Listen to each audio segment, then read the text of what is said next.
Tamo se skočila na jedin. Nema veze. Next. Custom. Čekaj se. Da, sad idem iz početka. Ajde idemo kao iz početka.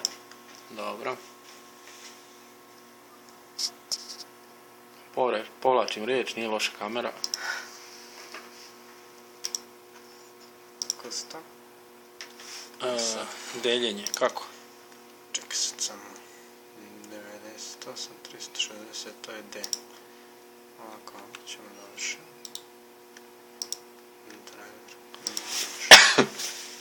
Brišemo. C, stvari. Ovako.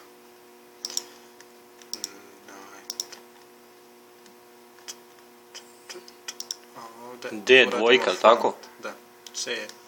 Jedan. D1, to ti je C. Da. A ovo ti je D. D dvojka, da. On mora da ostane. Da, dvojka ostaje, ovdje samo radiš format. Dobro. Okej.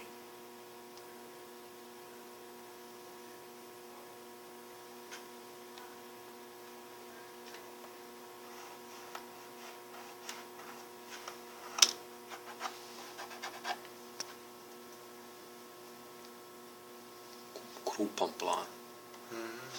A nema drugačije ne mogu. Ako mi najlakše da zapamtim.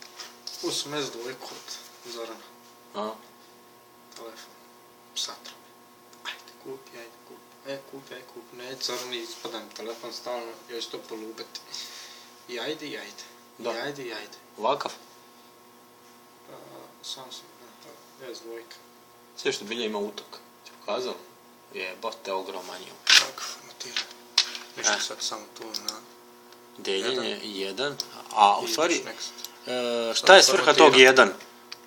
To ti je C, a ovo ti je D. Da. 1 ti je C, 2 Da, ti je D. i onda deliš broj 1 deliš. Sad ne deliš više ništa. Ništa.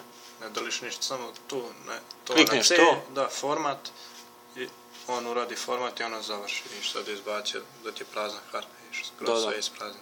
Ništa, samo ideš na next, klikneš na 1 i next. Dobro. Ništa, sad radi se dalje sam. Da. I sad kad pređe ne znam koliko ono prelazi, kako ono beše. 5%, 15%, onda je to. Kako ono dotle ide teško. Ono sad kad pređe sve, pređe da restartuje kompjuter, onda kad restartuje, onda tamo izbaci da staviš ime, kako ćeš da se zove. Aha, to znam. Kompjuter i sve. Možeš gasiti kameru, ne tretiš. Da. Dragi gledalci, odjavljivo se.